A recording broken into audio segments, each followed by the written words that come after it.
Podcast. Je suis lessivé. Pourquoi? Alexandre, qui est donc un auditeur, me disait, je voyais les articles se succéder et je me demandais comment c'était possible en parlant de Mac Génération. C'est un bon point, ça. Et je lui disais, je te rassure, ça ne l'est pas, on est tous au bord du suicide collectif. Je suis lessivé. C'est de plus en plus dur chaque année. Et pas seulement parce que je vieillis. Oui, non, c'était ma question qui allait suivre. Est-ce que c'est pas un peu aussi lié à la matière, quoi? Ou à l'antimatière, ça dépend du point de vue. Non, la matière, faut être positif parfois. Je sais que venant de moi, c'est compliqué, mais c'est difficile d'imaginer ça, mais non, il faut. Non, il y a de la matière, mais ça va vite. Ça va très vite, c'est très dense. Ils disent énormément de choses et ils en disent pas encore plus. Et donc derrière, il faut qu'on passe... on n'a pas fini de faire la liste des nouveautés. C'est un vrai déluge, quoi. Celle-là était quand même particulièrement dense aussi. Hein. Déjà, un keynote de 2 heures, on n'avait pas vu ça depuis très longtemps. Non, avec le nouveau format, c'est assez exceptionnel. Mais justement, quelque part, avec le nouveau format, ils mettent en 2 heures ce qu'ils auraient fait avant. Enfin, ce qu'ils n'auraient pas pu faire avant. Mais c'est l'équivalent de 4 heures avec l'ancien format, quoi. Ouais. Il y en a partout, hein. C'est vrai que c'est compliqué. Même en tant que spectateur pur et dur, j'ai eu du mal à garder mon attention pour tout, en fait. Ah ouais, c'est... J'étais frais pour le MacBook Air. Pour le Mac Pro, j'étais déjà moins frais. Et pour le Vision Pro, j'étais en mode je vais devoir regarder ça à nouveau, je pense. Et puis non, mine de rien, enfin, on s'en est déjà plein l'an dernier, mais le côté on sépare les systèmes. Et donc une partie des nouveautés de l'iPhone sont présentes avec l'iPad, une partie des nouveautés de l'iPad sont présentées avec le Mac. Ouais. Et où il y a certains lecteurs qui ont pas compris certaines nouveautés ou pensent qu'elles sont disponibles que sur une plateforme et pas les autres, alors que non, c'est plus du tout le cas maintenant. Et où je les... Enfin, c'est pas une attaque, quoi. C'est pas un manque d'attention de leur part. C'est juste que c'est présenté comme ça. Oui, c'est-à-dire mal. Hein. Oui. Et nous, derrière, il faut qu'on recolle les morceaux en disant non, attention. Safari, c'est le même Safari sur les 3 plateformes. Donc, oui, quand ils annoncent une nouveauté, elle est partout. FaceTime, il est partout. Et c'est dur. C'est vraiment, ça devient vraiment très, très dur à suivre. Mais c'est chouette. Qu'est-ce qui est chouette? Quel connard. J'allais pas te lâcher comme ça, mec. Hein. Je le disais en blaguant, mais enfin, mes blagues sont toujours très sérieuses, que je voulais une année Snow Leopard, tu sais. En fait, il suffisait qu'il soit distrait par le casque. C'est pas un casque, c'est des lunettes, Anthony. On voit à travers. On en reparlera de ça, tiens. Et non, je faisais la réflexion. Je t'ai fait des infidélités, j'ai enregistré un autre podcast avec d'autres gens. Quoi? C'est comme ça que je l'apprends, etc. Pardon, vas-y, je t'en prie. Et je me faisais la réflexion que oui, les nouveautés de macOS Sonoma, il y a un côté très 2008, quoi. Moi déjà, j'ai un problème. C'est que je lis Sodoma à chaque fois. Alors, j'ai beaucoup pensé à toi quand j'ai vu Sonoma, parce que je suis tout de suite allé à Sodome aussi. Ouais, c'est chaud. Et puis tu sais, c'est aussi le brûlot de Martel. Oui. Du coup, ouais. C'est pas un choix de mots très heureux. Et Sonoma, donc les vallées, la vallée californienne avec le vin, donc du coup, ils ont essayé de faire ce fond d'écran très abstrait comme ils font depuis quelques années. Donc, avec cette colline verte et puis ces envolées bleues et orangées, il y a quand même un côté très Windows dans le fond d'écran. C'est très Windows, ouais, je confirme. Moins Windows que j'ai déjà oublié son nom, tu vois, l'actuel. Ventura. J'ai pas accroché Ventura, le fond d'écran était vraiment moche. Orange et bleu, là. Ouais, j'aime pas. Mais celui-là, effectivement, non, c'est quelque chose. Mais je disais, ouais, donc les widgets sur le bureau, c'est confabulator, quoi. Les profils dans Safari, OmniWeb. Non, mais les sites web dans le doc, fluide.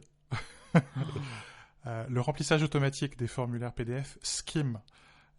Les catégories dans la liste de rappel, Things. Les listes de lecture partagées dans Apple Music, iTunes DJ.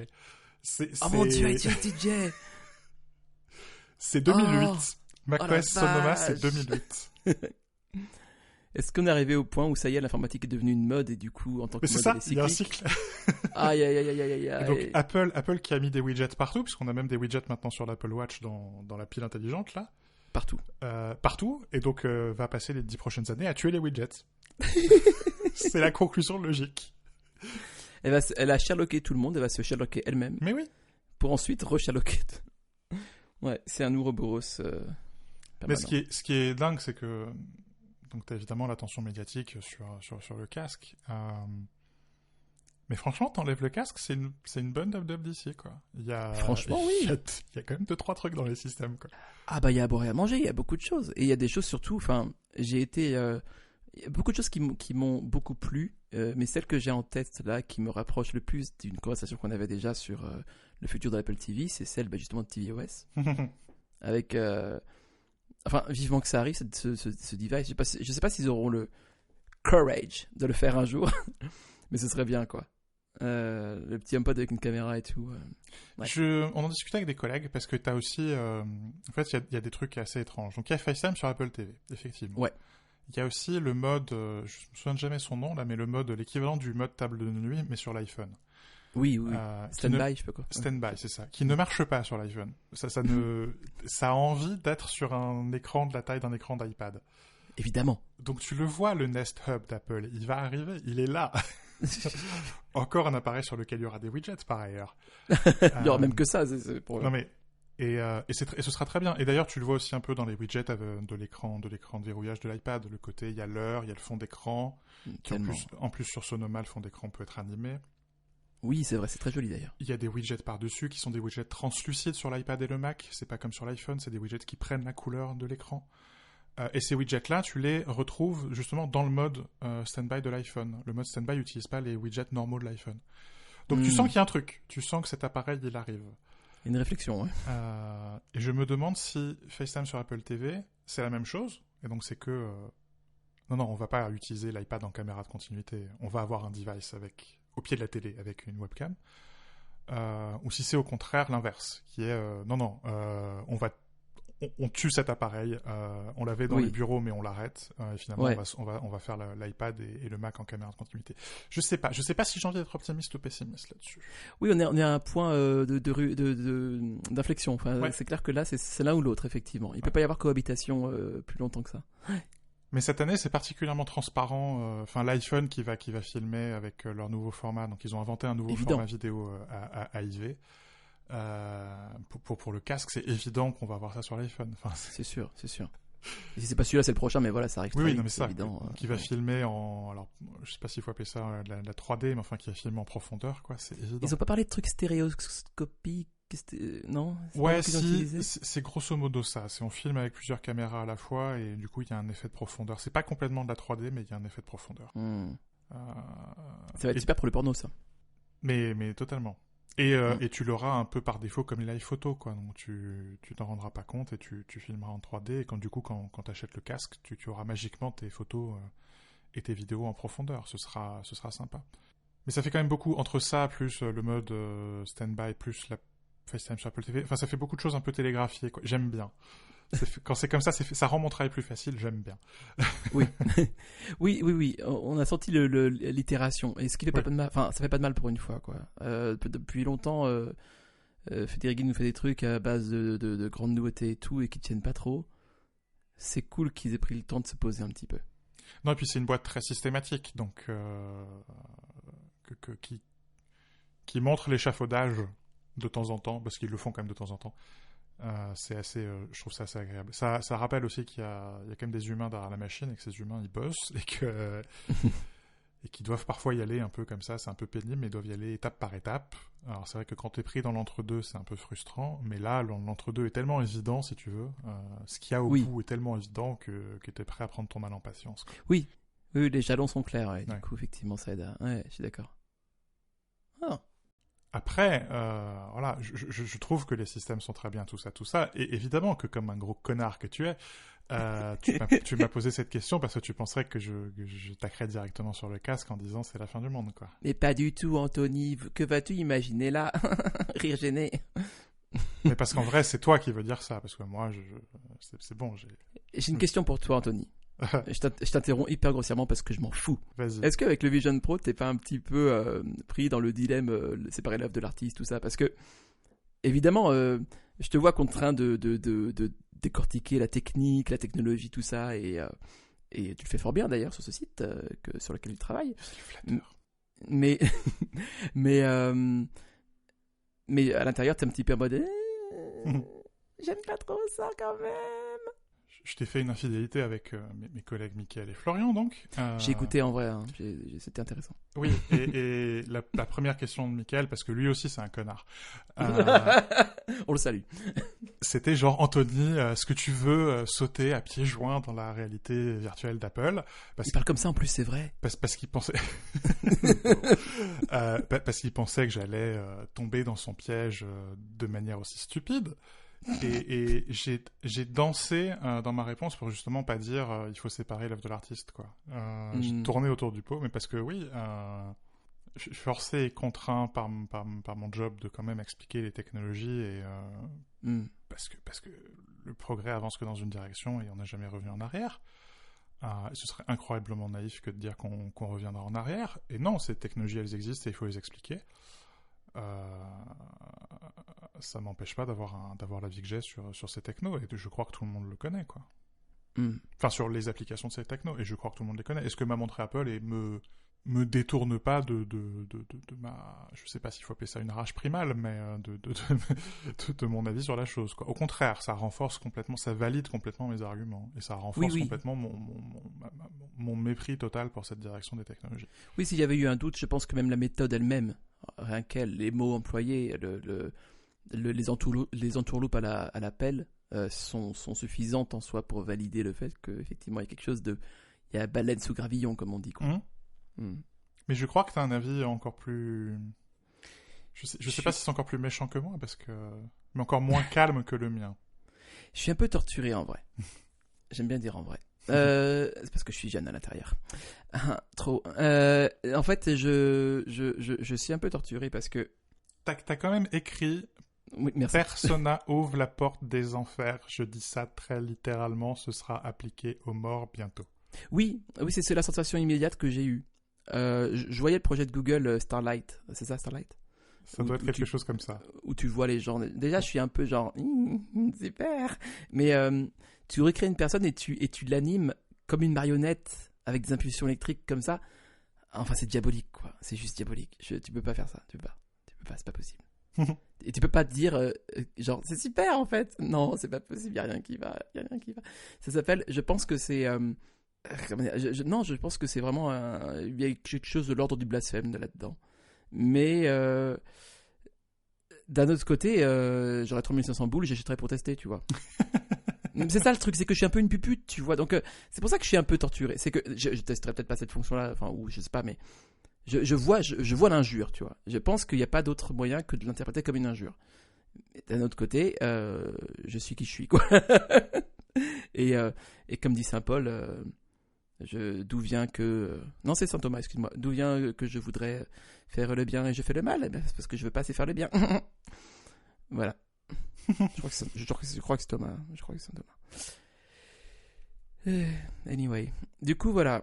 Je suis un peu torturé. Et en fait, du coup, c'est ce qui me mène à m'interroger sur les raisons de l'indignation elle-même. Et je voudrais vraiment essayer de localiser le plus précisément possible et le plus clairement possible, pour moi en tout cas, d'où vient mon indignation et quel est son moteur. Parce que je me rends compte qu'avec le temps, en observant un peu mes réactions avec certains sujets de société, peu importe, que je suis... De droite. Pardon. Non, mais c'est dans cet ordre-là, c'est une réalisation très triste et misérable, c'est que je suis un peu psychorigide. C'est-à-dire que je pensais croire certaines choses par une forme de pureté / noblesse, et je me rends compte que je suis juste un vieux con des fois. Et ça me fait peur. Parce que je me dis que du coup... Non, si, vraiment. Parce que je me dis que du coup, le phénomène qui se passe, je le vois très bien, c'est que quand t'es rigide comme ça, c'est comme le chêne de la fable, tu vois, tu casses à un moment. Et quand tu casses, c'est pas beau à voir, parce que quelque chose de plus fort, en tout cas de plus vivant, prend la place. Et ce quelque chose-là peut être un peu n'importe quoi. Parce que ça peut arriver, genre, tu peux avoir une succession comme ça de choses qui viennent contredire ta prise de position et tout ça. Et ça va éroder tranquillement sans que tu t'en rendes compte. Et un jour, tu vas tomber sur un autre truc et tu vas changer complètement et genre péter un câble. Un peu comme ces mecs de 40 ans qui se mettent d'un seul coup à aller en Inde et ensuite à devenir yogi, tu vois. Il y a cette rupture, cette brisure qui se fait sur les principes. Je crois pas qu'on arriverait à s'engueuler comme on arrive à s'engueuler. Et entre nous, mais avec aussi les autres gens auxquels on parle de ces sujets-là. Si on était si rigide que ça. On est le produit de nos éducations, on ne peut pas dépasser nos éducations. Et donc tu viens quelque part d'un bout du spectre et moi de l'autre. Et plus les années passent, plus on se retrouve au milieu, mais parce que c'est comme ça. Mais je crois pas qu'on soit si rigide que ça. Et je crois pas qu'être... Je crois que c'est un piège de se croire rigide parce que à un moment on dit non là c'est trop. Oui. Je crois au contraire que c'est le pire argument que j'entends dans ce moment chez les technologistes, c'est justement le côté il faut pas réguler l'intelligence artificielle parce que sinon vous allez empêcher l'innovation, vous allez l'autre abruti, Cédric O, quoi, qui dit vous allez tirer une balle dans le pied de la France, l'Europe, si vous régulez l'intelligence artificielle. Et tout de suite, quoi, si tu dis attention, attention à la marge du progrès, attention à... Parce que justement, ce que j'ai dit tout à l'heure, on peut jamais revenir en arrière avec le progrès. Et barrière de Chesterton, et Schalke est très heureux de me faire citer Chesterton, mais... Très heureux. Quand t'arraches une barrière, tu la remets jamais là, et une barrière, Une barrière, c'est aussi quelque chose qui indique un chemin. Et une fois qu'on a choisi un chemin, on ne peut pas choisir un autre chemin. Et on se barre d'autres chemins, d'autres forks in the road. Et je ne crois pas que dire tout ça, ce soit être forcément conservateur. Moi, je ne veux pas conserver, je veux tout casser. Mais je veux tout casser d'une manière beaucoup plus fun que celle-ci. Et où justement, je crois que cette vision de l'informatique, c'est la vision la plus conservatrice de toutes. Et donc non, au contraire, je pense pas. Je pense que ni toi ni moi on est rigide. Au contraire, on est affreusement trop souple. Je pense que c'est l'inverse. On veut de la complexité, on veut des trucs qui foisonnent, on veut des trucs qui sont sales. On veut des interfaces qui bougent, on veut des interfaces qui s'abîment. Je rêve d'un numérique qui s'abîme comme le papier. Mon cahier des charges, c'est bohème chic. Écoute, oui. Non mais d'accord. Maximaliste, voilà. Et cette informatique me fait chier parce que cette informatique, elle est hygiéniste. Oh, t'as dit un mot que j'aime bien. Parce que c'est ce que j'avais noté aussi. T'as vu, j'avais noté ça. Ah bon? Non, c'est... Merde. Je me posais la question d'où ça vient et où ça va. Et Jacques Facial. J'aime bien aussi, mais dans un autre contexte. Et ça dépend avec qui. Mais quelque part, c'est ça, leur putain de casque. Oui. C'est une éjac faciale permanente, bordel. Non, attends, selon les mots de Tim Cook, c'est le premier appareil au travers duquel tu regardes. C'est un menteur, ce monsieur. C'est un fiefé menteur. Bah tiens, quand on disait un truc que les lecteurs et les lectrices n'ont pas compris. Et c'est là, tu vois, la puissance de ce mensonge. C'est-à-dire que les gens étaient persuadés que c'était des lunettes et qu'on regardait à travers. Bien sûr. C'est odieux. C'est odieux. On peut pas mentir aux gens comme ça, c'est pas bien. Et s'il y a un truc que la Cité de la Peur m'a appris, c'est qu'on peut pas tromper 1000 personnes 1000 fois. Non, attends, on peut pas... Prends un chewing-gum. Mais justement, voilà, je me demandais d'où ça vient et où ça va, et je me disais, est-ce que c'est l'apogée de l'hygiéniste puritain? Et si oui, développé-je, ça explique le travail pour effacer la mort, qui est la dernière maladie incurable et scandaleuse. Je lisais David Lartet, qui est un développeur canadien, si je dis pas de bêtises, qui écrivait hier ou ce matin. Il parlait un peu d'environnement et se demandait si finalement ce casque, ou ces casques de manière générale, c'était pas le seul espoir qui nous restait pour voir des ciels bleus. Tu vois, le Canada crame. On a une anomalie statistique à quasiment 5 sigma sur la température des océans. On a la fonte du permafrost qui s'accélère. On a catastrophe sur catastrophe climatique. On voit le monde littéralement cramer autour de nous. Mais c'est pas grave parce que c'est le premier ordinateur que vous pouvez porter sur votre visage. Ça me fout les boules, quoi. C'est-à-dire que Ouais, je comprends. leur seule réponse, c'est quoi? C'est la solastalgie que ça s'appelle? Leur seul antidote à ce sentiment qu'ont plein de gamins, quoi, de pas voir leur futur et d'être nostalgiques d'un futur qu'ils auront pas, c'est de littéralement réinventer la réalité. Jusqu'à réinventer tes yeux, jusqu'à réinventer ta tronche avec leur putain de persona qui me file des cauchemars. Littéralement un cauchemar par nuit depuis que ce truc a été présenté. Ah bah on est assez d'accord, en final. Et je crois pas que ce soit être conservateur que dire tout ça. Enfin, ou je suis conservateur parce que je veux sauver la planète, quoi. Oui, effectivement, je voudrais conserver la planète. Ok, je suis conservateur là-dessus, d'accord. Ah mec, t'es trop de droite, ça me dégoûte. Mais non, mais c'est ça, c'est que jamais il y a eu autant de... Enfin, comment dire, on n'a jamais autant menti à notre nez, à notre barbe, quoi. Ouais. Et c'est un mensonge qui... Le pire, c'est que c'est un mensonge, donc, non, d'une part énorme, et ce qui s'applique, enfin, proportionnellement, à une promesse qui est très faible.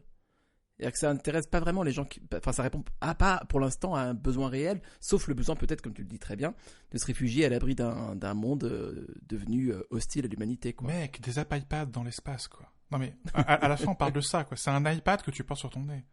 Okay. C'est ça l'innovation. Non mais, sérieusement, quoi.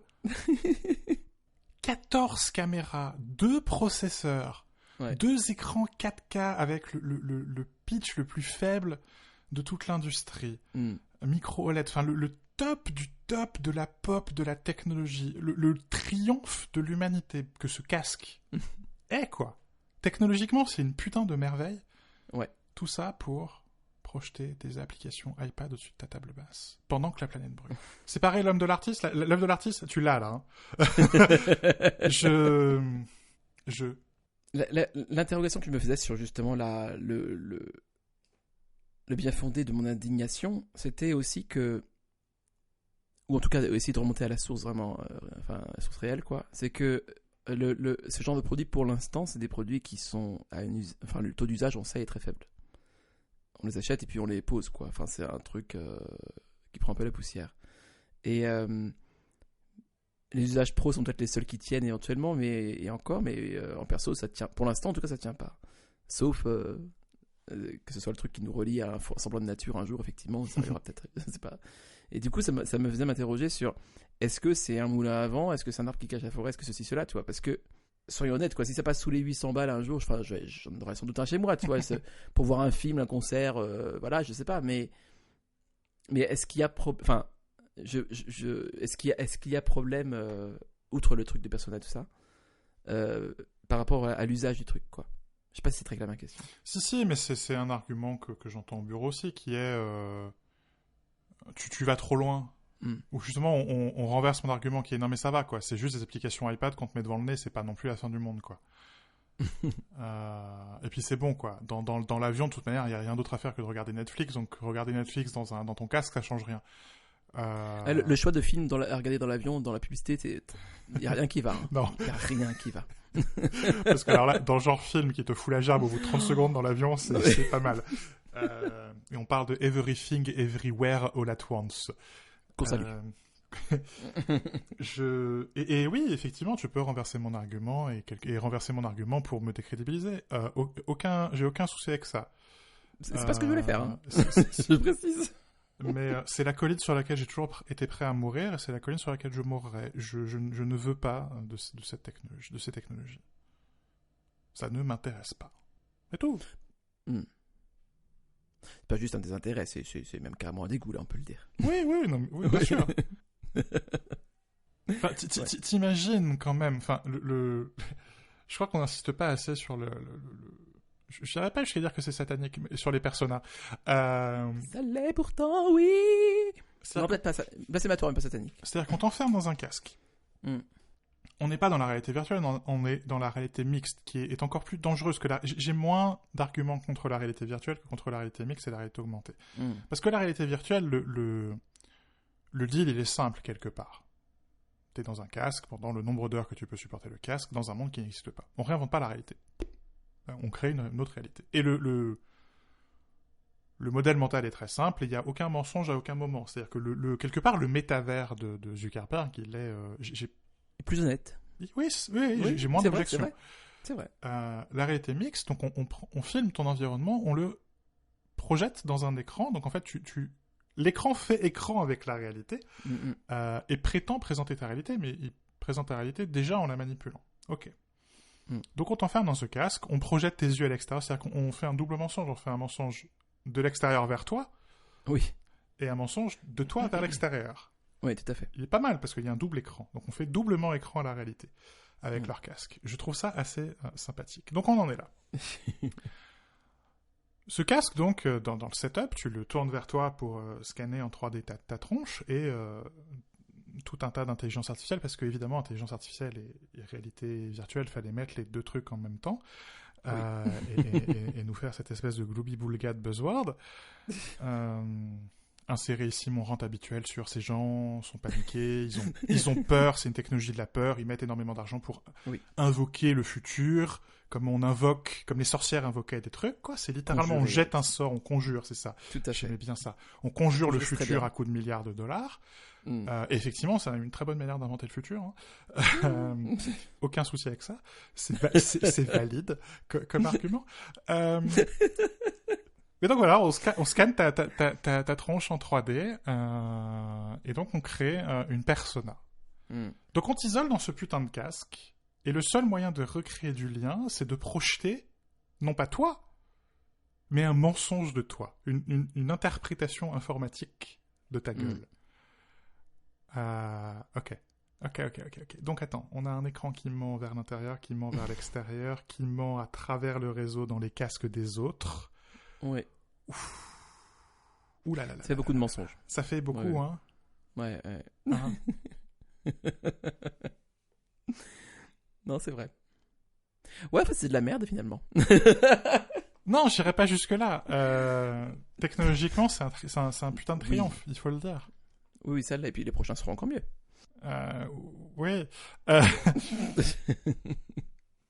Et on reviendra pas en arrière. Donc on fait quoi? J'ai pas envie d'être un vieux con qui gueule contre les nuages, quoi. On fait quoi? Et pourquoi pas? Le cloud, c'est pas cool non plus. Hein. Non, je tente un truc, c'était pas ouf. Non. 2 sur 10. Ouais, franchement, c'était pas ouf. Oui. J'ai pas envie... Commentateur sur Mac, il y a Nicolas qui a laissé traîner une capture sur laquelle il y avait ma tronche, et je souriais. Commentateur qui s'étonnait que je souris. C'est l'image que je renvoie, que je suis un mec qui sourit pas, qui suis un mec un peu renfrogné. J'adore la technologie.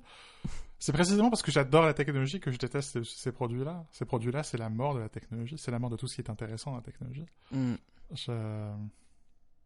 Qu'est-ce qu'on pourrait trouver comme métaphore? Parce qu'on avait la bicyclette. Là, ce serait quoi? Le poids lourd t'es dans la caisse du poids lourd? Non, dans la remorque. Je crois qu'il faut faire beaucoup plus simple. C'est le vélo électrique de l'esprit. J'ai une objection terrible contre le vélo électrique, qui est que le vélo électrique, c'est le pire de tout ce que tu peux faire dans le vélo. Et pas parce que y a un moteur et que tu triches.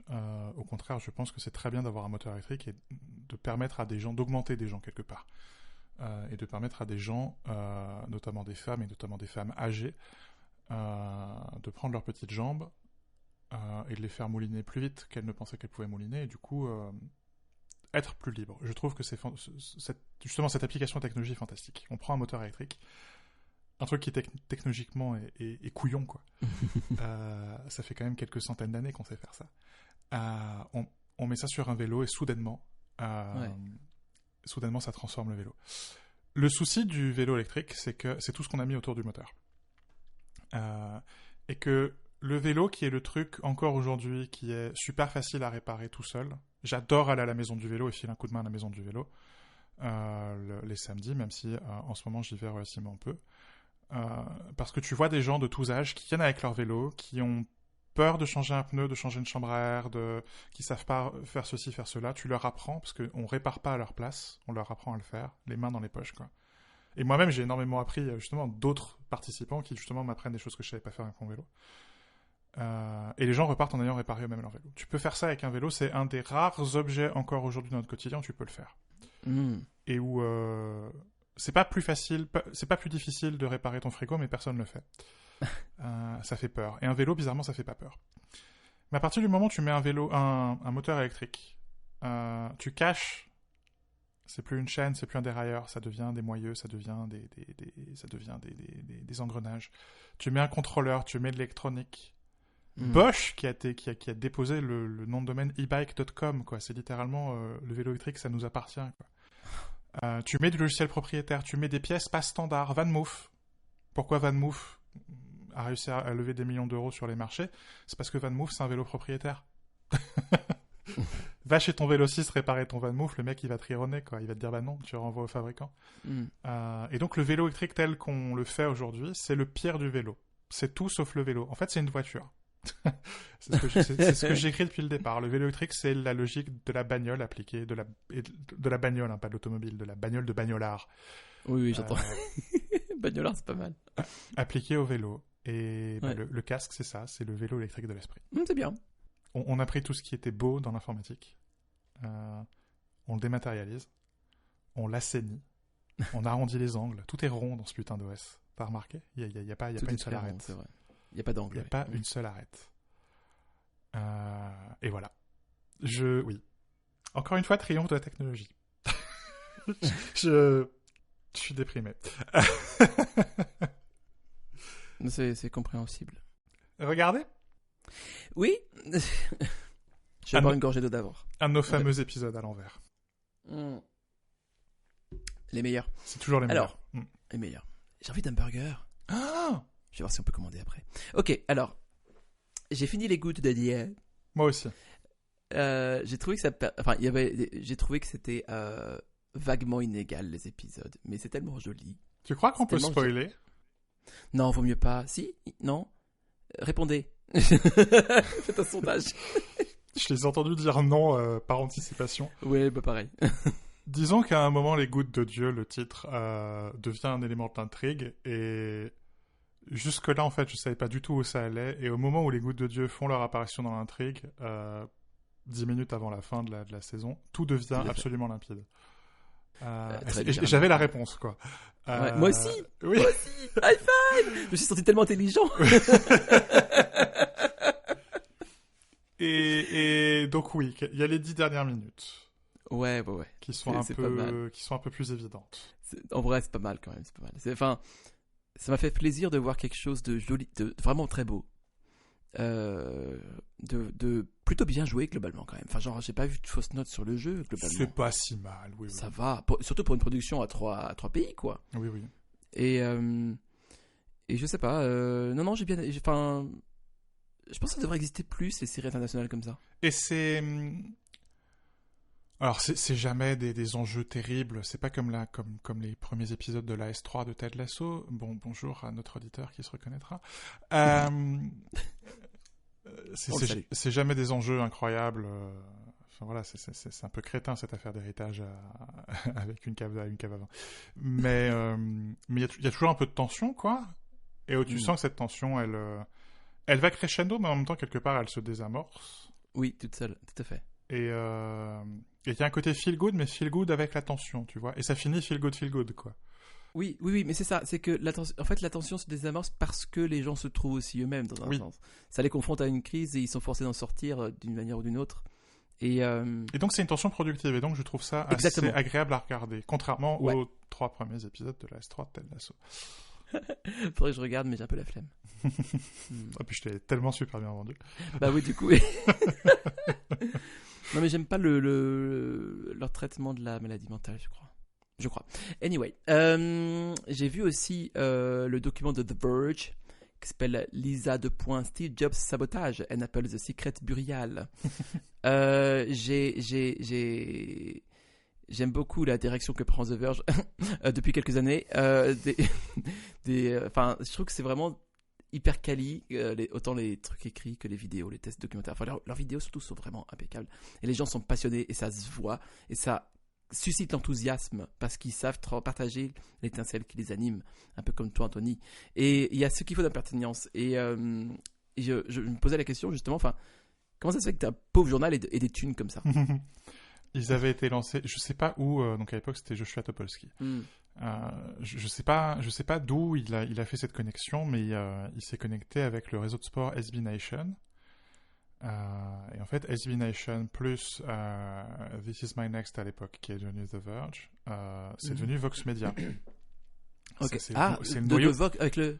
C'est le noyau de création de Vox Media qui ensuite a créé Polygon en jeu vidéo, Vox en actualité politique.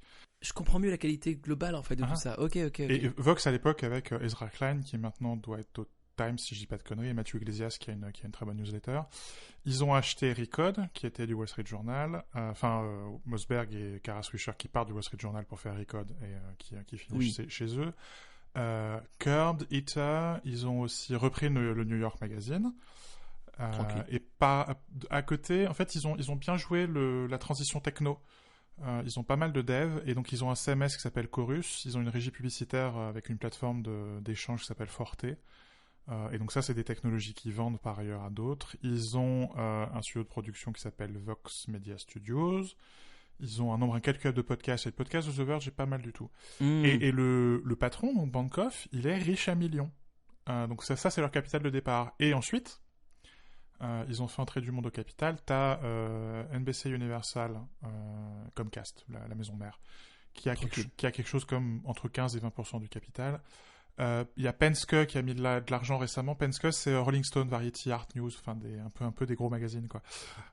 Donc ils ont les moyens de leurs ambitions et ils ont une ambition folle, quoi. Et je les adore.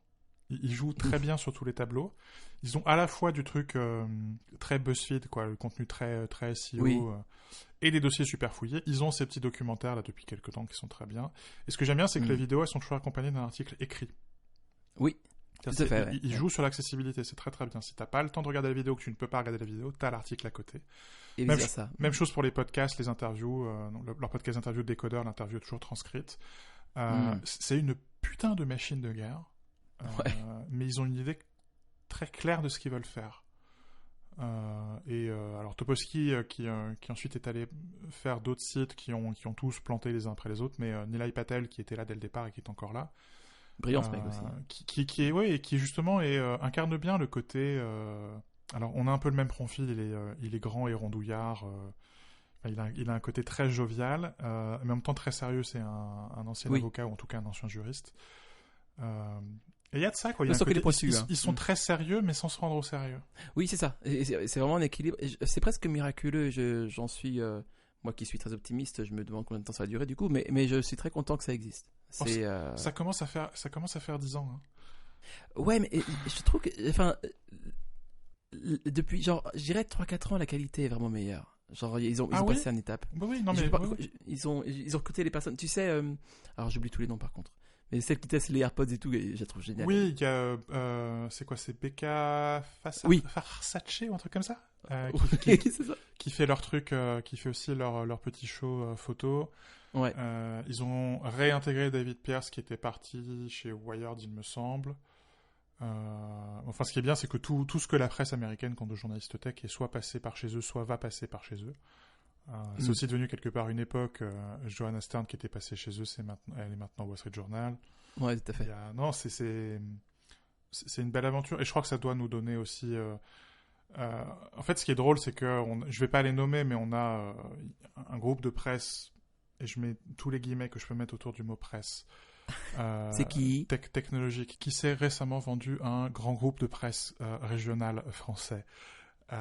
Donc ça devrait pas être très compliqué. Ça devrait pas être très compliqué de retrouver de qui je parle. Qui clairement essaye de s'inspirer de la recette The Verge, mais ça marche pas. Parce que ces gens se prennent au sérieux. Ces gens ont une très haute opinion d'eux-mêmes et ça se voit. Oui, c'est ça. C'est que j'ai l'impression qu'il y a un paradoxe dans la posture du journaliste tech en France. Il est à la fois un dieu et rien du tout. Il est surtout rien du tout. Oui, oui, non, mais c'est ça, c'est que genre, dans son petit cercle, il se prend pour, voilà, la Oui, grosse tête. oui, non, mais parce qu'on n'est pas beaucoup et Oui. qu'on a on a une influence démesurée par rapport à notre poids réel, mais on est 60 sur 36 000 journalistes et on est on est la 18e roue du carrosse, quoi. Enfin, faut arrêter, quoi. On gagnera C'est jamais un des gros prix, carrosse. Mm. faut arrêter, quoi. Et Ouais. il faut être content de son travail et tout ça. Il y a pas de, enfin, je suis très content de mon travail de manière générale et je crois que mes collègues font du bon travail quand ils veulent. Mais non, mais C'était un enfin, bruit de fouet. euh, faut le dire. Je suis très content de nous de manière générale, même s'il y a plein de choses à faire et plein de choses à mieux faire. Il y a plein de choses qu'on fait pas qu'on devrait faire. Mais Vous êtes pas loin d'un truc très réussi. oui, mais en même temps tellement si loin. Et je crois qu'il faut être capable de se dire, mais en même temps tellement si loin. Et il y a des gens qui sont pas capables de se dire, mais en même temps si loin. Et je pense que la force de The Verge, c'est de se dire, on est déjà les meilleurs, mais on est tellement si loin. Leur redesign, bordel. Le côté, on va faire Twitter sur notre page d'accueil. Tellement parfait, ça. On est tellement si loin. Mais peut-être que si on devient Twitter, on s'en rapproche. C'est pas souvent, tu vois, que je suis... Comment dire? Tu vois, j'ai même pas le mot tellement c'est pas souvent que je suis comme ça, jovial, enjoué, que je suis positif. Alors, attends, ça m'intéresse ce que tu dis parce que j'ai téléchargé un truc tout à l'heure. C'est vraiment marrant que tu dises ça. Ça s'appelle La roue des émotions. Et donc c'est un cadran, tu vois peut-être ce que je veux dire. Absolument pas. Alors, t'as 6 émotions de base. Ensuite, des déclinaisons par émotion d'adjectifs. Et ensuite, encore par adjectif, des déclinaisons. Je te donne un exemple. Tu as l'émotion heureux, heureuse. Bon. Ben, d'ailleurs, tu peux avoir par exemple joyeux, enjoué, optimiste. Bon, voyons enjoué. Dans enjoué, J'aime beaucoup enjoué. enjoué, c'est chouette. Ouais. Alors après, c'est une traduction merdique. Donc, dans enjoué, par exemple, j'ai excité et vivifié, ce qui est pas ouf. Je te vois très bien l'accorde. les mots anglais, oui. Oui, tu vois, voilà. Donc, je pense qu'il faudrait une vraie roue en français. Mais tu vois l'idée. Donc, c'est la roue des émotions nécessaires notamment dans le X pour situer les émotions pendant les parcours. Tu vois, ce genre de choses. Mais The Verge, c'est bien. Ouais, on aime bien The Verge. On les salue. Écoutez. J'ai écouté plusieurs choses. Et je vais en retenir 3 finalement plutôt que 4. Parce que Sophie Ellis Bextor, c'était vraiment pas ouf. Je suis désolé pour elle, je l'aime beaucoup, mais c'était vraiment pas ouf. Je suis choqué et déçu. Bah, tu l'as écouté? Non, j'ai pas écouté Sophie Ellis Bextor depuis Oui, je sais. On the Dance Floor. Oui. Mais donc je suis choqué et déçu. Ouais, c'est plus la même chose.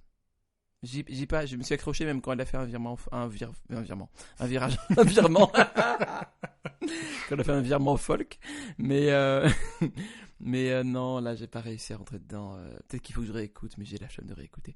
Et j'ai écouté Stay Now de Joël Lissarides. Lissaride, je sais pas comment tu connais sûrement, c'est du jazz, non? Ça me dit rien du tout. Ça te dit rien du tout? Après, c'est un peu facile à écouter, donc peut-être que c'est trop. Alors après, ça peut ne rien me dire du tout, et je l'ai quand même écouté. Hein. C'est dans une playlist d'Apple que j'ai découvert ça. Une playlist qui s'appelle Lecture, je crois. Et ça m'a éveillé l'attention, ce qui veut dire que c'est un très mauvais choix pour la playlist. Mais j'ai bien aimé l'album, ouais. Mais j'ai bien aimé parce que je connais pas le jazz, tu vois, donc j'ai bien aimé parce que c'était écoutable, peut-être. Enfin, voilà. Peut-être qu'il faudrait que tu écoutes et que tu me dises ce que t'en penses, si ça te dérange pas. Ah, pourtant c'est chez ACT, donc je dois avoir écouté. Mais ça... ça m'étonnerait vraiment que tu connaisses pas. Oui, non, parce que c'est un label où j'écoute tout. Donc j'ai dû écouter. Mais c'est sorti quand? L'an dernier, non? Je sais plus. Ah ouais, donc j'ai peut-être oublié. Parce que ACT, c'est le label, c'est là où il y a Esbjörn Svensson, il y a Nils Sandgren, que j'aime beaucoup. Qui est la Funk Unit, et plus récemment notre grand ami Émile Parisien, qui comme son nom l'indique est français, et un autre français que j'écoute pas mal en ce moment, c'est Vincent Perani, qui a 2-3 albums, qui a fait un album qui est très très bien là, avec Sissoko Segal et Parisien justement, qui s'appelle Les Égarés, qui est un très très bel album. Okay. Donc oui, j'ai probablement écouté, mais je n'en ai aucun souvenir. C'est pas forcément une bonne chose alors. Je réécouterai. Non, mais le souci de cette affaire de playlist là que je fais de jazz électro, c'est qu'en fait je me souviens des trucs jazz électro parce que je les ai sélectionnés. Ah, naturellement, oui. Et les autres trucs, j'ai tendance un peu à les oublier. C'est aussi pour ça que j'essaie de contrôler le streaming et de peut-être moins écouter de trucs, mais les écouter plusieurs fois. Tu veux dire avec plus d'attention? Oui, parce que quelque part, il y a un côté, tu peux te laisser laver par le flux, quoi. Ouais, totalement, bien sûr. Mais si c'est chez ICT, c'est forcément bien. Ok.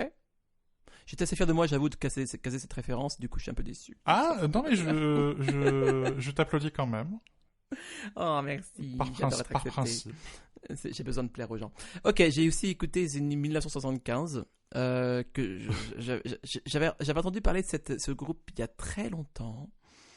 Et en fait, récemment, le chanteur est revenu sous le feu des projecteurs parce que c'est le compagnon de Taylor Swift. C'est Monsieur Swift. C'est Monsieur Swift. Et il est a priori fort peu moral, ce monsieur. Et du coup, ça m'a intrigué, donc j'ai écouté parce que j'aime bien ne pas séparer l'œuvre de l'artiste. Et j'ai... Écoute, j'ai... Les Américains...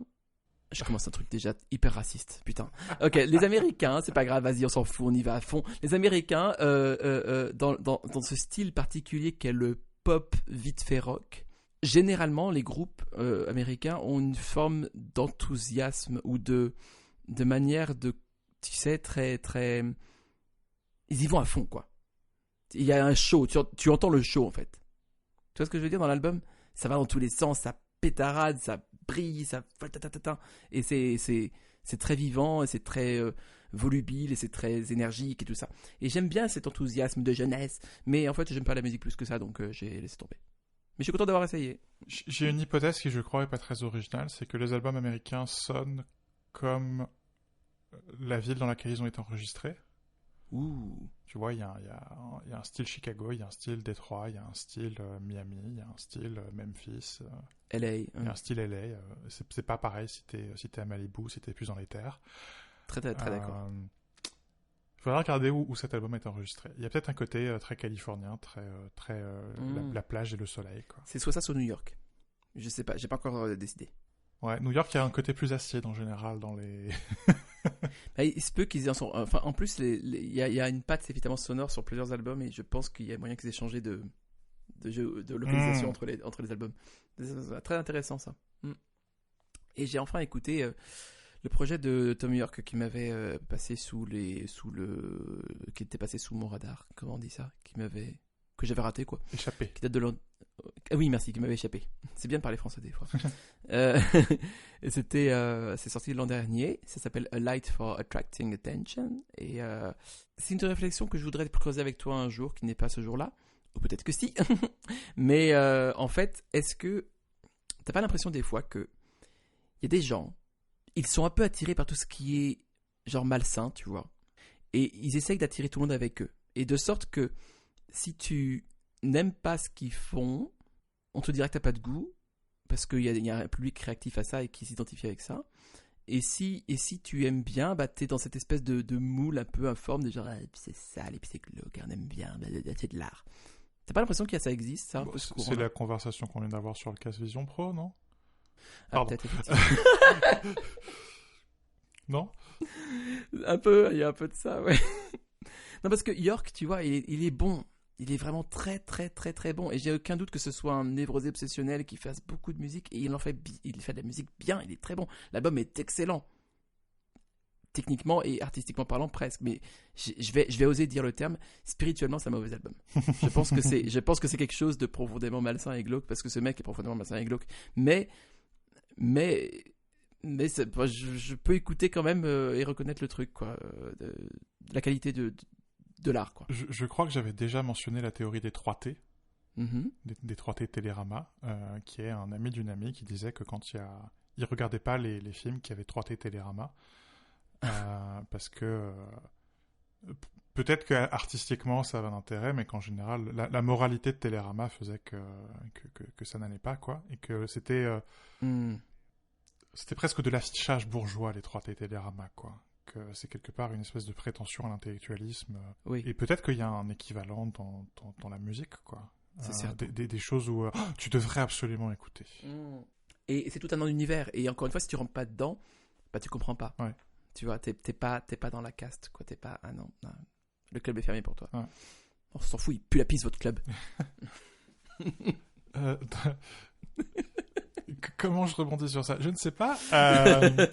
Justement, c'est Animals, le nom du prochain album, ça va très bien. Ouais, de mon grand ami Casa Overall. Le deuxième morceau de l'album porte mon prénom. Mais non. Si. Donc je me sens complètement vu. Je me sens vu parce que donc ça s'appelle Anxious Anthony et ça dépeint parfaitement mon état d'esprit en ce moment. Anthony ou anxieux? Je sais pas lequel des deux est le plus vrai en ce moment. C'est Casa Overall, j'en parlais l'épisode d'avant, l'épisode d'encore avant, parce que j'ai acheté ces mixtapes sur Bandcamp. Et je trouve cet album globalement moins intéressant que ses mixtapes. Et moins intéressant que son autre album qui était quelque chose. Le titre doit se traduire, et je paraphrase parce que je me souviens plus, quelque part comme va acheter une glace et écoute du jazz.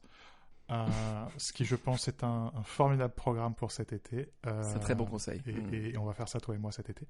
Allez.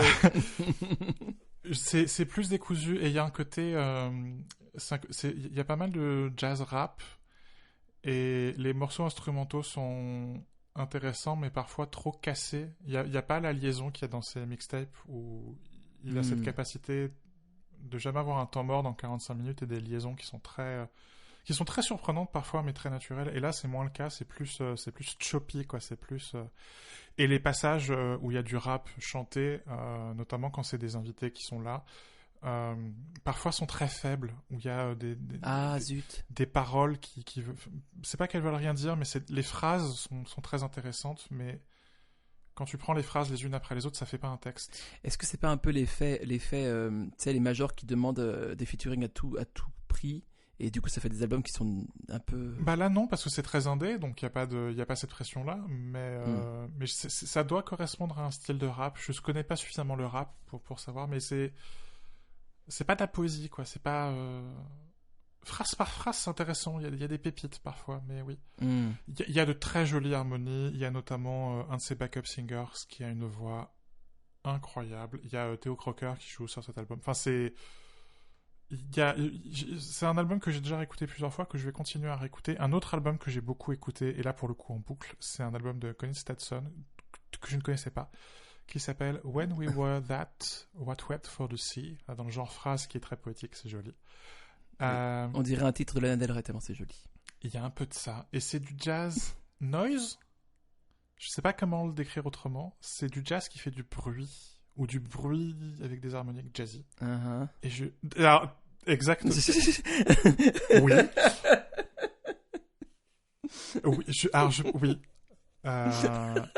Oui. Oui. Mais plus je l'écoute, plus je rentre dedans. Ok. Et oui, je pense que pour toi c'est mais pour moi c'est vraiment. Et puis quitte à rester, on a parlé des deux derniers épisodes là, du Moby orchestral. Ah oui.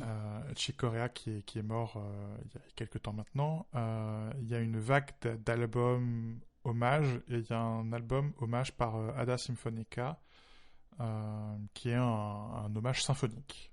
Donc l'album s'appelle Ritmo et c'est bizarre parce que sur certains morceaux ça marche très bien, notamment Spain qui est vaguement inspiré du concerto d'Aranjuez, ça marche plutôt pas mal, et où cette espèce de... Il n'y a pas de guitare dans Spain.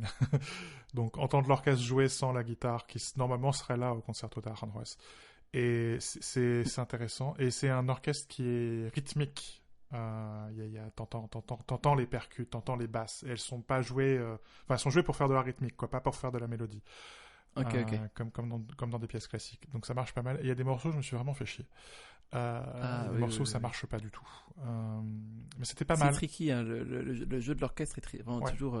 la transposition est toujours extrêmement périlleuse. Ouais. Mais c'était intéressant. Et les gens qui aiment Chick Corea, qui écoutaient beaucoup de Chick Corea, je crois quand même que ça vaut le coup d'oreille. Il y a des morceaux où c'est assez trippant. Ouais. Lire alors. Arnaud a lu. Le croiras-tu? Moi non.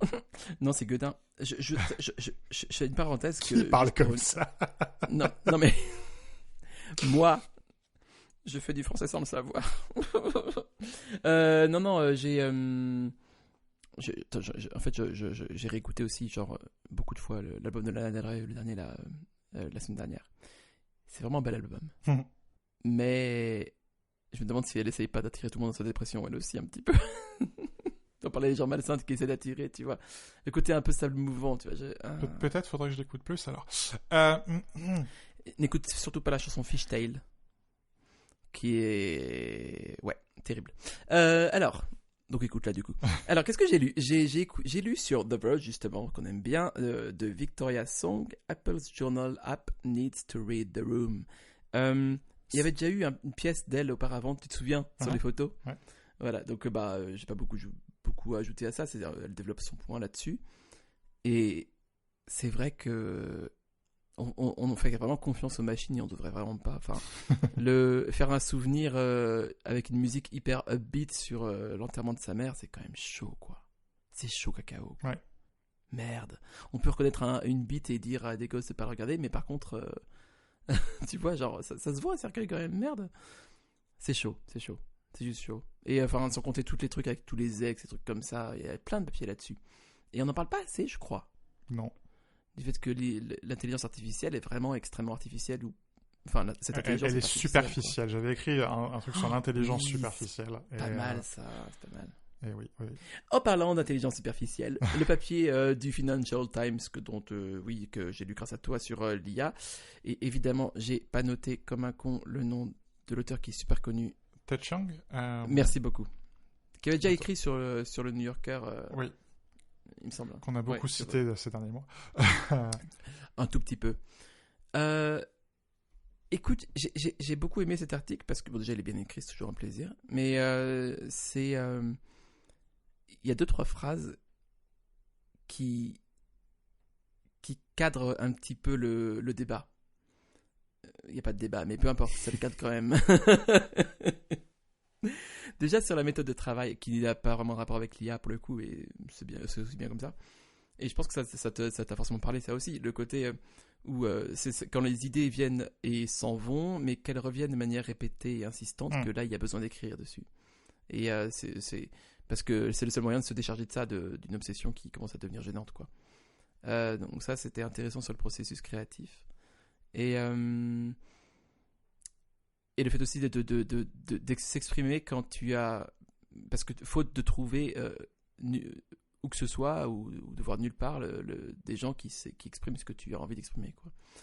Donc ça, c'est sur l'intention, le travail, ça c'est vraiment intéressant. Mais aussi sur ChatGPT, tout ça, il dit 2 trucs très justes. Il en dit plein de très justes, mais j'en ai repéré 2. On s'extasie tous sur la capacité de ChatGPT à faire du contenu, mais du contenu low quality, quoi. Et c'est pas forcément du coup une bonne chose de s'extasier de ça, parce que ça veut dire à quel point on a besoin de ce contenu de merde sur Internet. Et ça montre à quel point justement on est accro à ça. Et l'autre chose, c'est que... Je lisais quelqu'un qui disait, il faut pas dire est-ce que l'intelligence artificielle ou est-ce que ChatGPT va causer... des pertes d'emplois dans le secteur du marketing et tout ça, mais plutôt il faut se demander la question, est-ce que les entreprises n'ont pas inventé l'intelligence artificielle pour se débarrasser de ces gens-là qui de toute manière ne servent à rien ? Très possible. Est-ce que c'est pas la conclusion logique des bullshit jobs ? C'est que c'est tellement du bullshit et que la machine sait tellement bien faire du bullshit. Nous bat là-dessus, quoi. Oui. Que pourquoi pas la laisser faire, quoi. Et je crois que quand tu recadres le débat en disant... parce qu'ils viennent pas de nulle part, ces objets. En disant, oui, bah c'est... on a tellement trivialisé l'humanité que, bah oui, c'est trivial de la remplacer. Non, c'est très vrai, ouais. J'ai pas de Enchaîne. Pas beaucoup plus à ajouter. Et il parlait aussi du film... Attends, en anglais c'est Castaway, c'est comment ? C'est Seul... oui, Tom Hanks, là. oui, Seul le monde. Comment ça s'appelle ? Seul le monde, merci beaucoup. le protagoniste, qui s'appelle Tom Hanks, il a fait quelques films, mais il s'appelle pas Tom Hanks dans le film par contre, se fait une compagnie dans la personne d'un ballon de volley qu'il appelle Wilson. Voilà. Formidable campagne de pub. Formidable, j'avoue. C'est très très fort. Mais enfin c'est ça, les chatbots et tout ce que tu veux, c'est ça, c'est des Wilson. C'est-à-dire que tu peux projeter ce que tu veux dessus et ça peut apporter une espèce de confort, ce genre de choses, mais de la même manière que Wilson le fait. C'est-à-dire que la vie moderne, enfin, on en parlait sur le casque, qui crée le monde parfait parce que le monde actuel est en train de brûler.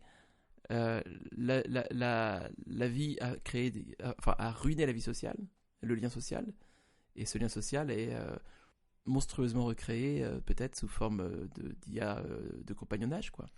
Le seul problème de cet argument, c'est que je trouve un chouïa naïf. J'avais écrit sur ChatGPT, je disais que je suis fasciné par la capacité des enfants à s'inventer des mondes. Tu leur donnes 3 briques de Lego et ils inventent un monde. Et ChatGPT, c'est pas ça. C'est pas seulement un truc dans lequel tu projettes, c'est un truc qui projette sur toi, c'est un truc qui te répond. Les briques de Lego, elles répondent pas. Wilson répond pas. Et je pense que dans l'absence de réponse, il y a quelque chose de fort, parce que du coup, tu fais les questions et les réponses. Et ça demande une grande empathie de faire les questions et les réponses, parce qu'il faut anticiper ce que les autres vont répondre. Et donc, ça te permet quelque part aussi... quelque part, c'est formidable, parce que ça t'oblige à faire plusieurs scénarios, à justement poser de différentes manières la question pour pouvoir formuler plusieurs réponses. Et donc, quelque part, tu peux passer dans ta tête ces différents scénarios. Quelque chose que tous les insomniaques connaissent. Et je pense que ça requiert une grande empathie et que c'est quelque chose et que c'est formidable que les enfants nous le montrent parce qu'en fait ça montre comment on construit des humains. C'est littéralement on est obligé de dans sa tête de se projeter des faux humains et de s'inventer comme ça des amis imaginaires pour se préparer à en avoir. Et ChatGPT c'est pas un très bon ami parce qu'il répond. Et je dis pas ça alors que là toi et moi en échange c'est pas ça. Mais il répond. T'inquiète pas, il répond. Ouais, et en répondant, il t'empêche. En répondant et surtout en répondant de manière. Je continue à adorer cette phrase perroquet stochastique. En répondant ce que tu as envie d'entendre et puis en répondant en fait sa réponse n'est qu'une reformulation de ta question. Il t'empêche de poser d'autres questions. Il empêche ton empathie. Oui, il y a une stérilisation complète. Ouais. Et pour ça, je pense que c'est un très mauvais ami. C'est une peluche est un bien meilleur ami et bien plus intelligente, je pense. Ou en tout cas peut provoquer beaucoup plus d'intelligence que ChatGPT. Et ce qui serait terrible, c'est de mettre ChatGPT dans une peluche. Pire que tout. Vivement l'année prochaine. Un truc que j'aime beaucoup dans ce papier, c'est qu'à un moment, il parle d'un échange qu'il a eu sur Twitter et où il demandait qu'est-ce que c'est que l'intelligence artificielle, et puis la personne lui répond un mauvais choix de mots en 1954. Brillant. Qui est effectivement une excellente réponse. Et il dit que s'il devait choisir un nouveau mot, il utiliserait, et je pense que je vais les appeler comme ça maintenant, statistique appliquée. C'est tellement brillant aussi. Putain. Parce que c'est exactement ça. C'est exactement ça. Ça ne fait que ça, c'est de la statistique. C'est la proba. C'est que la proba. Ouais. Et il le dit, et il a raison. C'est une description bien plus précise, mais que personne ne veut utiliser parce que c'est pas aussi sexy. Et tu sais quoi ? Oui. Et le problème d'intelligence artificielle, on en a déjà parlé, c'est que quelque part, moi je trouve très intéressant que Microsoft décide de parler de Prométhée. C'est ça, c'est notre envie prométhéenne. Quand on parle d'intelligence artificielle. Oui, leur modèle s'appelle Prométhée. Putain, j'ai une érection, ça y est. Mais je vais même pas relever. Relever. Mais c'est ça, on a envie, quelque part, on a envie d'incarner nos mythes. C'est-à-dire qu'on a rêvé et maintenant on a envie de faire. C'est Prométhée all over again, quoi. Mais en plus, on veut faire advenir Prométhée, ce qui est quand même, dans le genre méta, on est fort, les humains. Statistique appliquée, c'est pas mal, j'aime bien. Tu sais que Prométhée c'est le diable au final, hein? Oui, totalement. Oui, ok. Puisque ce soit clair pour tout le monde. À propos de diable, j'ai lu une interview de Johnny Ive dans McKinsey. Je vous laisse. Alors ça me fascine. Je vous laisse deviner qui est le diable dans cette phrase. Dur. Dur. Dur. Dur. C'est une très mauvaise interview. Je pense qu'il faut la lire. T'es toujours dans le oui et c'est ça? Ok. Dans le genre très mauvais, et je n'arrive pas à me convaincre que c'était une mauvaise idée de le lire. J'ai fini de lire la trilogie de Dolores Redondo. Tu sais, cette trilogie que j'ai lue à l'envers. T'as lu à l'envers, absolument. Je pense que c'était une formidable idée de la lire à l'envers, parce que je me suis beaucoup moins ennuyé que si je l'avais lié à l'endroit. Le deuxième tome n'est pas si inintéressant que ça. Je mettrai les liens dans la description des 3 critiques, parce que je pense qu'il faut lire les 3 d'un coup. J'arrive pas à me dire que c'était une mauvaise idée. C'était pas une bonne idée de lire tout ça, mais j'arrive pas à me dire. Il y a un truc. Un truc. C'est déjà bien. Je te demande si tu as acheté quelque chose ou parce que je tiens à remercier les nombreux auditeurs qui nous ont contactés ces 2 dernières semaines pour me soutenir dans ma psychanalyse du phénomène Arnaud Jourdain. Je remarque que personne n'est venu à ton secours. Personne. Mais en même temps, bon, je l'ai un peu cherché et peut-être que j'ai un peu aimé ça aussi. Mais c'est une autre psychanalyse qui nous attend. Du coup, achetez donc. Voilà. Je n'ai pas racheté de Switch. Mais j'ai eu une petite frayeur hier qui a été résolue aujourd'hui. C'est que le Joy-Con droit de ma Switch actuelle ne répondait plus. Et j'étais en mode, oh mon dieu, c'était donc un présage de l'univers. En fait, non, j'ai redémarré, ça marche mieux. Anyway. J'aurais adoré, j'ai acheté des Joy-Con. J'aurais adoré. Anthony, je t'emmerde. Mais j'ai pas acheté grand chose parce que je suis à la rue. Du coup, je me suis fait offrir des choses par contre pour mon anniversaire. Et mon mari étant l'homme extraordinaire qu'il est, il m'a offert ce que je voulais, qui est un bras de micro low profile d'Elgato, le même que tu as, je crois. Oui, rigoureusement le même. Et qui est très très bien. Qui est très bien. Voilà, j'ai rien à dire. C'est vraiment un truc qui fait exactement ce qu'il fait. C'est pourquoi qu'il fait que faire. C'est pas le Vision Pro, quoi.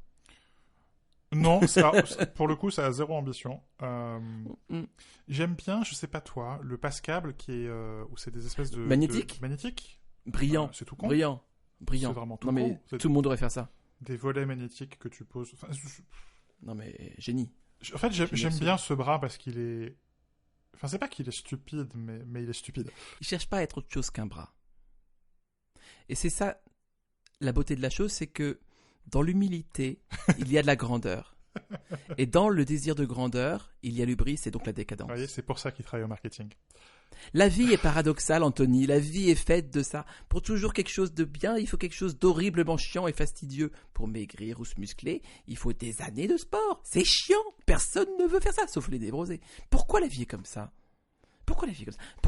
Cet épisode est sponsorisé par Comme J'aime. Oh mon dieu, c'est chiant galeux. Ah, je les déteste tellement. Tu sais qu'on a bossé avec eux. Oui, c'est bien pour ça que... J'avais tellement honte. Je savais plus où me mettre. Pas sur une balance en tout cas. J'ai fait un achat, mais je sais pas si c'est... J'en parlerai, je pense, surtout dans le prochain épisode. J'ai acheté une licence de Lightroom. Je vais bientôt dépasser le seuil symbolique des 1000 articles publiés sur Zinzolin. Alors c'est un faux seuil parce que il y a plein de trucs que j'ai pas restaurés de mes anciens blogs et puis j'ai écrit bien plus que ça, c'est juste que c'est pas publié. Je me suis mis en tête de tout relire. Oh wow. De corriger les coquilles au passage et puis de ressortir les photos, de redévelopper les photos en partant des fichiers originaux. Okay. Et en faisant ça, je me suis rendu compte à quel point le moteur de développement de photos de l'application d'Apple, la mal nommée, est atrocement nul. Oh, quel dommage. Donc j'ai importé ma photothèque dans Lightroom. Je vais essayer de redévelopper, je crois qu'il y a quelque chose comme 160 ou 180 photos avec Lightroom pour voir. Donc j'en parlerai plus dans 15 jours. Mais j'ai fait de l'inverse d'un achat, qui n'est pas une vente. C'est assez surprenant. J'ai ramené mon iMac M1 au bureau. L'iMac M1 prenait la poussière dans ma cuisine, où je m'en servais surtout pour enregistrer ce podcast. Et pas grand-chose de plus. Et ça m'embêtait que cette machine prenne la poussière. Et cette machine est absolument invendable. Elle est totalement invendable. J'en ai tellement galéré pour la vendre. En plus, à un prix tellement bas. Ridicule. Ouais. Je déteste cette machine. Donc j'ai dit, C'est mon plus grand échec. Non, mais oui. Donc j'ai dit, je vais la ramener au bureau. En plus, ça mettra un peu de violet dans ce bureau, ça mettra un peu de couleur et de joie. C'est Le sympa. violet n'est pas joyeux. Si. Et du coup, le Mac Mini que j'avais au bureau va devenir un serveur, donc c'est très bien en plus, parce que comme ça, je vais pouvoir mettre ma musique dessus. C'est intéressant. Mes collègues arrivent toujours pas à se faire à l'idée que j'utilise qu'un seul écran, alors que ça fait quand même quelques années qu'on travaille ensemble et que j'ai jamais utilisé qu'un seul écran. C'est toujours une espèce de redécouverte de leur part. Je n'arrive pas à travailler sur plusieurs écrans. Et 24 pouces me suffisent pour taper du texte. Mais... J'ai une théorie sur les plusieurs écrans. Pardon, je suis désolé, non, je t'ai interrompu hyper grossièrement. Je suis vraiment cavalier en fait avec toi, c'est pas bien. Non, mais c'est pas bien. Va. Bon, d'accord, mais uniquement parce que j'ai déjà commencé. Je pense que c'est le besoin de bruit. Tu sais? Oui, c'est vrai qu'il y a un de mes collègues, il a un écran où il y a que Mattermost et WhatsApp dessus. C'est ça. Il y a besoin de bruit numérique autant que de bruit. Enfin, on a besoin d'être sursollicité tout le temps. C'est l'espèce d'addiction à la sensation. Quel est le terme? À la saturation des sens. Je vois ce que tu veux dire. Oui. Voilà. Oui, il y a peut-être de ça. Après, l'inverse, c'est que j'ouvre peut-être ma messagerie plus souvent que je devrais le faire parce que justement, je l'ai pas à l'écran et donc il faut que j'aille voir si j'ai reçu un truc. Je pense pas que ce soit une mauvaise chose. Mais ça fait des siècles que j'avais pas travaillé sur un iMac au bureau.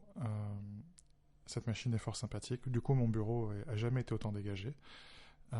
Puisque j'ai tout mis dans cet affreux support de 12Sav, ce truc qui se raye juste en le regardant. J'ai encore remis des rayures dessus juste en branchant des câbles. Je voulais pas le dire, mais effectivement, il est affreux. Il est terrible. Et non, je trouve que c'est sympa. Du coup, j'ai une webcam au bureau pour la première fois, pareil, depuis des siècles. Mais oui, du coup. J'en ai profité pour passer plusieurs appels FaceTime aujourd'hui. Oh là là. J'adore. Le futur. Le futur de 2006. Oui, je sais pas, j'aime bien cette machine. Elle a un côté très sympathique et quelque part ça me chagrinait de pas m'en servir. Non, en vrai, c'est très sympathique comme machine. Ça l'est. C'est vraiment un problème. non, elle est très bien. L'iMac, c'est une réussite quasi totale. Ouais. C'est pour ça qu'ils ont décidé de pas le mettre à jour. Ta-ta-ta.